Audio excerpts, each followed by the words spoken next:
నోరు చేదుగా ఉన్నప్పుడు, ఏదైనా పుల్లగా తినాలనిపించినప్పుడు, ఇంట్లో కూరగాయలు లేనప్పుడు కానీ చేసుకునే ఈజీ రెసిపీ చింతపండు పచ్చడి. ఇది ఎలానో ఈ వీడియోలో చూసేద్దాం. ముందుగా ఒక నిమ్మకాయ సైజ్ అంతా చింతపండుని తీసి నానబెట్టుకోండి. నెక్స్ట్ ఒక బాండి తీసుకొని హీట్ అయ్యాక దాంట్లోకి ఎండుమిర్చి ఒక 10, ఒక స్పూన్ ధనియాలు, ఒక స్పూన్ జీలకర్ర, ఒక 10 దాకా ఎల్లిపాయలు వేసి ఫ్రై చేసుకోండి. నూనె లేకుండా ఫ్రై అయిన వాటిని మిక్సీ జార్లో వేసుకోండి.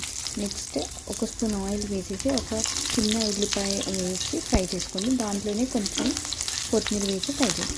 ఈ ఫ్రై అయిన ఆనియన్ ఇంకా కొత్తిమీర కూడా మిక్సీలో వేసి బాగా పేస్ట్ చేసుకోండి. పేస్ట్ చేశాక అదే బాండీలో పోపుకి సరిపడినంత ఆయిల్ వేసేసుకోండి. దాంట్లోకి ఆవాలు, జీలకర్ర, ఒక 2 ఎండుమిర్చి, పసుపు వేసి ఈ పోపుని పచ్చడిలోకి ట్రాన్స్ఫర్ చేసేయండి. తినడానికి ఎంతో రుచికరమైన చింతపండు పచ్చడి రెడీ అయిపోతుంది. ఇది నూనె వేసుకొని కానీ, ఒక స్పూన్ నెయ్యి వేసుకొని కానీ వేడివేడి అన్నంలో తింటే చాలా రుచికరంగా ఉంటుంది.